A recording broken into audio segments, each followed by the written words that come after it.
It's my great privilege to introduce our Coleman Griffith honor and Dr. Penny Wagner, as a proud Canadian and longtime AASP member.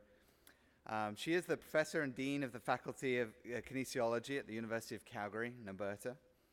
Her research is in the area of lifelong learning from a pedagogical perspective, particularly in the area of high-performance coaching, women in sport, and the use of heart rate variability, biofeedback, and neurofeedback for optimal performance in high-performance sport.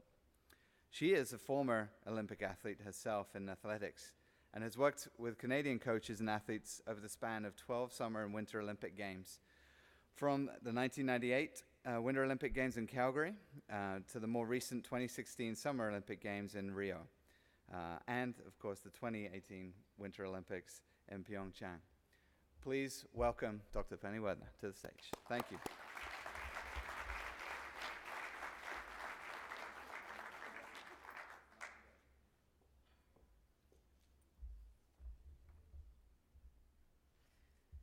Thank you very much.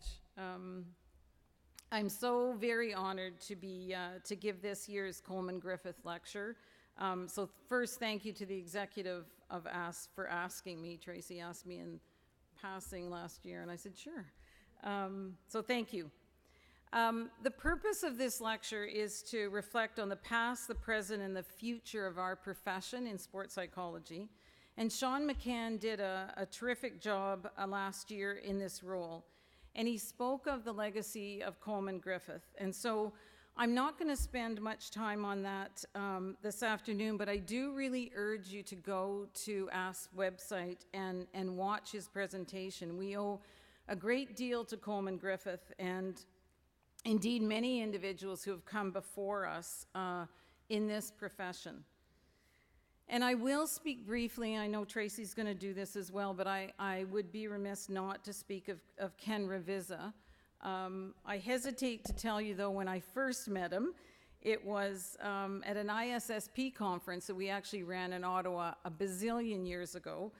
And then again in Newport Beach, which was a great place to hold an AASP conference way back in 1987. And I know probably there's a whole bunch of people in this room who weren't born then. Perhaps that was AASP's second conference, right, I think, maybe? But Ken was one of not too many individuals at that point in time anyways who was actually working with high-performance athletes. And as many have said, he was so wonderful and generous with his time and his experience, and I asked him lots of questions, and we talked about the high-performance context and how to function and consult within it and how to stay humble in doing that. And he helped me a great deal in the early days of consulting. He was pretty special. But of course, even back then, you know, I knew the value of sports psychology because I'd been an Olympic athlete. And I needed sports psych early in my career because I had some early success, and with that came a great deal of entitlement, and I had to learn to not be so indignant when I didn't win. I needed a sports psych when I set a record and to keep things in perspective. I needed one when I eventually became an Olympic athlete and real help learning how to manage the inevitable nerves and anxiety and pressures that come with each and every race. They never go away, as I know you know. And I needed one when Canada and the US boycotted the Olympics, and I was a pretty bitter athlete, and I needed one to help me with transition from sport. So I learned firsthand as an athlete the value of this profession. And I've been working in this field since 1984, and I've seen it change so immensely, from athletes, coaches, and staff thinking that it really was just about the problem athlete, and I think Mark Shapiro talked about that yesterday. And sometimes I thought that was never going to change, but it really has, to where I think now globally, and I hope you realize, and I think you do, that there's so much greater understanding and acceptance that mental performance, psychological performance is really a critical piece for every athlete at all levels of competitive sport to actually perform their best. The physiology, the equipment, the tactic, the techniques, the health and nutrition, are all important, but so is psychological preparation. So I'm so excited about where we are at this point in time in this field. And while there's certainly a dark side to sport, and John Amici spoke about that, I think we are the profession that is tasked with creating that environment that's about both performance and health. And we can do both of those and still have great competitive athletes and well-educated coaches. So certainly my perspective has been high performance sport. My experience is working with highly skilled athletes who in fact have often already achieved great success before I ever start working with them. So I don't take credit for their success, but I see my job as fourfold, helping them develop the critical psychological skills that I know all of you are doing, ensuring that healthy environment, working with coaches to enable them to create that environment, and that together we're creating a learning environment so they're actually getting better and better in terms of their performance, whatever that might be ultimately. So in reflecting then on the future of our field, I've chosen to talk today about 3 challenges or opportunities I think we need to address and to continue to provide effective service. And to illustrate these 3 challenges, I'm going to do them through stories. I think the stories of athletes and coaches' lives are so useful in helping us deeply understand the context. And I will use some names, some videos, some pictures, and to be clear, when I ask athletes and coaches if I could talk about them publicly, about their story and the work we do together, I only do that when they agree, and most of them are always really excited to share, and when I can, I always bring or have an athlete or coach also contribute to that, but today you're just stuck with me. And of course, when there's many athletes I work with who say, I'd rather not, and I would totally respect that. So I've got a couple of stories. And let me just get to this clicker here because I think I'm behind on my slides. So what are the challenges that we're facing in providing effective service in the future? And so if I think about what my great former PhD student and now postdoctoral student, Dr. Summer Christie suggested was hashtag sports psych challenge number 1. So I'm going to, let's start by looking at a wonderful performance on demand at our most recent Winter Olympic Games. And while you're watching this video, I want you to think about what you might be feeling and thinking if you were asked to perform in this circumstance.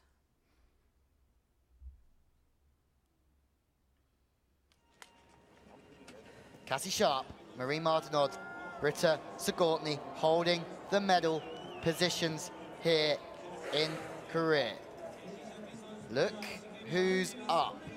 Cassie Sharp with a first run of 94.40. She's dominated this competition so far through qualification and now into the final. The only athlete still to descend in this second run, Cassie Sharp. Cassie dropping in on run 2, a left side 900, so clean up top, and then into the right side 900 as well. A difficult variation, left side flare, getting inverted in the half pipe, and then cruising into the switch hit, a right side 360, and then a switch left side 360 as well. These bottom sections are huge, a big truck driver, and what does she go on the last hit? A left side 1080, and she stomps it. Cassie has put it down at the Olympics. So, do you feel anything watching that? Well, you want to do that sport? I don't think so. But, you know, I have spent a lot of time with Cassie and her coach Trennan, but I watch that and I always still get, you know, my heart starts to pump.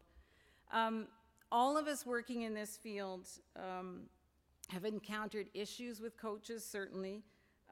Perhaps coaches being threatened by the expertise we have or the relationships that we develop with athletes. Coaches not understanding what we do. Coaches being technically excellent but not the best at communication or effective feedback. And so one of the things I've discovered is how important it is for us in this field to work with both the coach and the athlete. And this story will be one particular one. It's in an individual sport for sure, so it's not a team related, and obviously there's variations there. But in working with Cassie, and just a few other photos here of the crazy sport that she's in, ski halfpipe, and a great picture of her with Trennan Painter, her coach. You know, working with them over a number of years, and what you saw in the video is the ultimate success of winning an Olympic gold medal, and it's so hard to do that, and there's so many pieces that go into that. But I'm just going to highlight a couple of issues that we faced as a team and we faced as a threesome working together.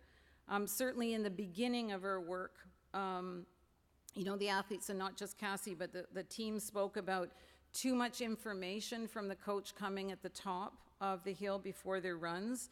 And perhaps this was manifested by nervousness by the coach, by Trennan, but certainly it was also manifested by his desire for those athletes to do well. But unfortunately, you know, created more nervousness and anxiety by the athletes. So we had lots of conversations about that and working on changed behavior. Another issue was, you know, nuancing his understanding of confidence and what it took to build that confidence in a high-risk sport before moving on to a higher and higher, greater degree of difficulty trick. And then, you know, the third piece was we actually had a very poor performance of the World Championships prior to the Olympic Games in 2018. So working with the athlete, working with the coach, one-on-one meetings, a meeting with both of them together, being around for practices, observations, competitions, and then feeding that information back to both the athlete and the coach on behaviors that would work better. And also then, given the circumstances of a poor international competition prior to the Olympic Games, really asking those critical questions and those hard questions about what happened, what mistakes were made, and what we could learn that would then hopefully enable us to have the success that in the end happened. And so by creating that relationship between the profession that we do in sports psychology and with the athlete and coach together, I think that is a challenge we need to think about. And so I would suggest that as our first sports psych challenge, number one, how we think about in our profession of establishing the coach, athlete, sports psychologist, MPC relationship. And what I've shown you for sure is one brief case study in one context, individual sport, high-risk sport, to illustrate that. I would suggest, though, that you, if you haven't, and I'm sure many of you have, read the work of someone like Sophie Jowett and others on athlete-coach relationships, and I'd suggest that we need to start to look at both research in the area with that triad as well as our actual practice. And I would be remiss to not also mention, when I think of this as a first sport psych challenge, that also many of us now work in this complex environment with many different individuals that are part of the team, within the team, and I think our profession can lead in that area with exercise physiologists, with strengths and conditioning coaches, etc. So shifting gears to sports psych challenge number 2, there's been a number of workshops this week on concerns of the mental health of the athletes that we work with, and specifics such as bullying, online harassment, and the use, misuse, overuse of social media, and how these issues can negatively impact performance and also negatively impact the mental health of our athletes. and sometimes our coaches. Certainly there's a wide range of issues wrapped up in this topic, and I'm just going to illustrate a couple of them again. And these are actually with athletes that I have not worked with, but their stories are in the public domain. And one of the stories is, I'm so Canadian here, so I'm giving you Canadian examples.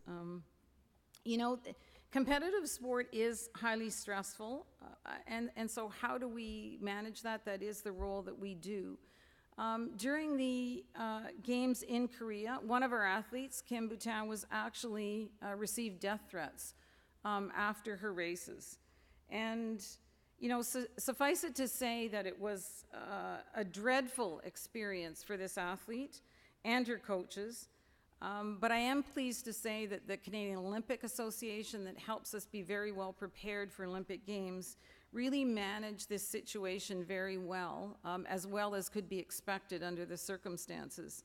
But these are the pieces that we need to start thinking about in our profession, because unfortunately they are happening. It's an extreme example, but it is a real one.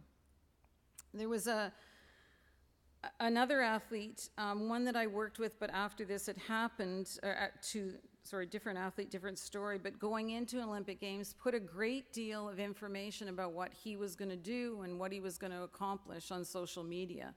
And because of that, he got attacked by lots of anonymous sources on not being a great team player, et cetera, et cetera. And I would say that absolutely affected his Olympic performance. And it has had long-term effects. So we shouldn't underestimate, I think, the effect of bullying and attacks via social media. And to complete this second challenge, I'll just highlight one more story, and that's the story of our great Canadian athlete, Claire Hughes, Olympic medalist in both winter and summer sports, who has spoken openly, brilliantly, and strongly about her own mental health and mental illness, both while she was competing and through to this day, and her real leadership on through talking about mental health publicly and through the rides that she's done on her bike. That was one of her sports, cycling, the other was speed skating, and also Bell Let's Talk, which really brought I think really helped us start to address the issue of mental health. And I know there's been American athletes speaking out on this. Michael Phelps has been very public about the difficulty in transition from sport, and then certainly also European athletes. And I know this probably isn't a fair second challenge, because I think we are working on this, but I think we've got a lot of work to do on how we can, in this profession, create a mentally healthy environment in this stressful environment that is a competitive sport. And I really believe we can do both of those very well.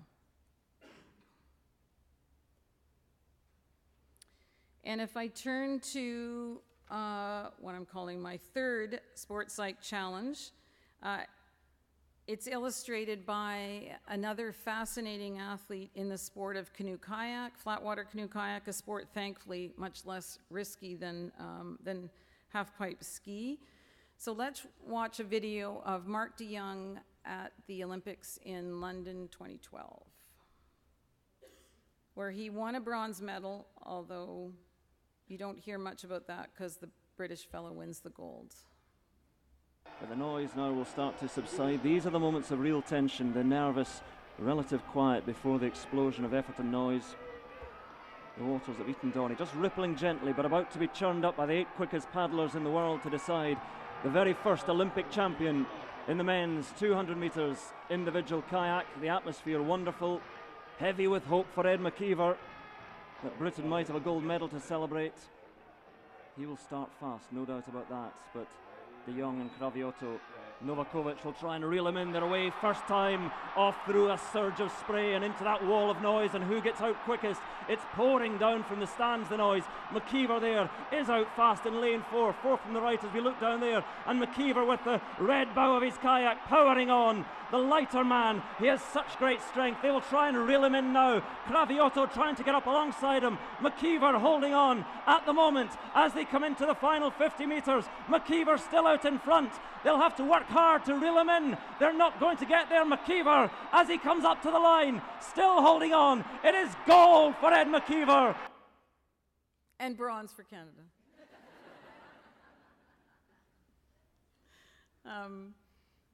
So Mark DeYoung, long before he made the national team and won this bronze medal in an Olympic race, he came and asked for some help. And he really didn't know what he needed to work on. He just knew that he was incredibly inconsistent in his performances, and certainly a brilliant young man, an engineer by training, so that brings its own issues. Luckily, we don't have any engineers in the room, but he was, yeah. I work with a lot of engineers now, so I can say that. But you know, we did. For sure, we did the normal work with him, all the really important critical psychological skills to help him be focused and manage anxiety. But we had a critical dialogue ongoing with his coach and with other individuals that worked with him, and also about what he wanted to accomplish, what he wanted to be known for. And so for those of you that went to Joran Kenta's presentation the other day where he talked about thinking more than just about the performance, I think we had those conversations, so we were, you know, well prepared to help him figure things out. But we added one other component to his work, and that was the training tool of biofeedback and neurofeedback. And the reason I use this example is because we found quite an unusual response by Mark to stress, and a brainwave pattern quite different. And so you perhaps saw this in Dr. Summer Christie's presentation earlier this week, but it is sort of explaining how we look at the brainwaves when we do neurofeedback. And most of us, the vast majority of us, when we are overly stressed, we end up with an incredibly busy brain. So we're thinking, ruminating, worrying. Like if you look at that 34-second event, we start thinking, you know, how am I going to do that? If I don't get a good start, this isn't going to work. Oh my God, I got to go now. I got to put my boat in the boot. And, you know, our brain just goes on and on. That's what our profession does, is help handle that, or help athletes learn how to handle that. But the way that Mark DeYoung reacted to stress was his brainwaves actually slowed down. So he actually went down into theta when he was incredibly stressed. And of course, physiologically, you also see that difference. So when we're stressed and ruminating, we also sweat more, have a much faster heart rate. And sport is about motor skills, and so that's never going to work physiologically, so we try to calm ourselves. He actually needed to get more activated.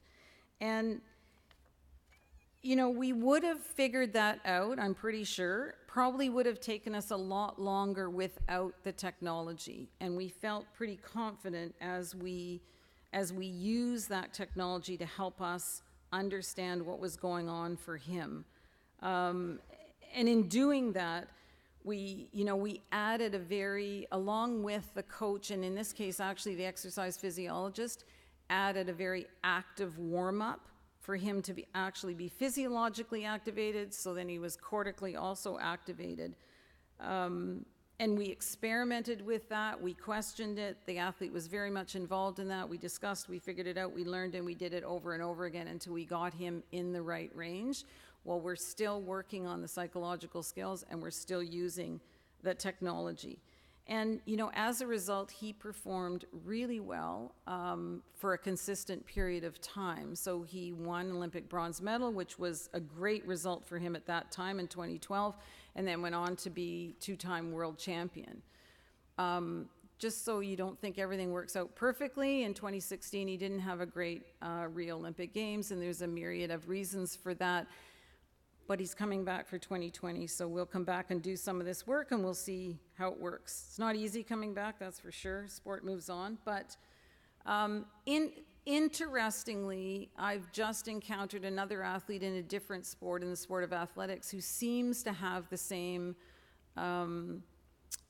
issue with when she's actually stressed, she's actually just going into theta and low alpha, and that isn't good in the dynamic event that she's in. So we'll definitely be using the technology with her as well.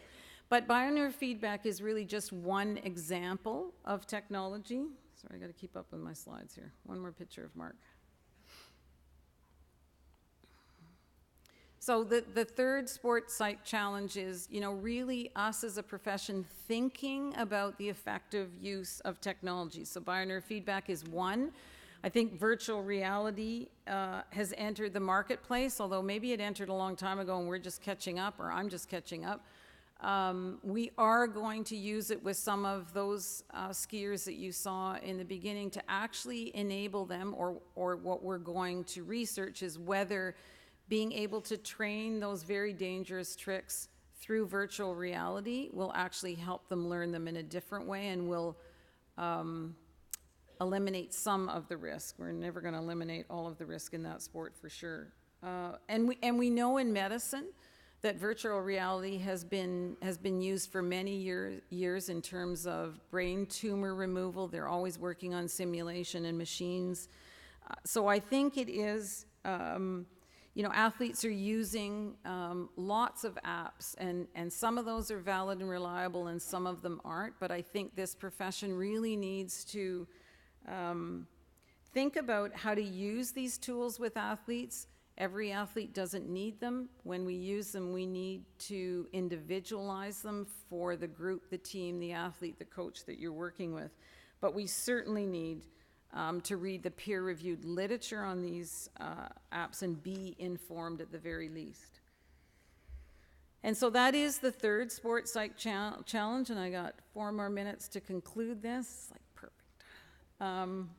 So I will leave you with these 3 challenges, and I'm sure that for many of you, you can come up with other challenges we need to think of in this profession. But so anyway, sorry, I'll finish this and then I'll. Sports psych challenge number 1, that we think about this relationship. However you're working with athletes, include the coach. There's such a key piece in this performance puzzle. So how will you consider this? What are the roadblocks to doing that, and how might we start to research this? Sports psych challenge number 2, social media, online bullying, the mental health of our athletes and coaches. How do we work with them? And I think we've heard over the course of this conference some great initiatives on that. So I think we're well on our way, on this one. Lots of work still to be done. And then the third challenge in terms of effective use of technology, it is happening. Athletes are using things, so I think we need to think about how we can help them use the best tools out there, what is validated, and what do you need to learn and how would you use that? And so I will say that thank you very much for asking me to do this today. It is a profession that, even though I spend a lot of my time now as a dean sitting in meetings and trying to organize people, this is what I still love to do, work with athletes and coaches and teams, etc. So I wish you all the best in all the work that you do. Thank you.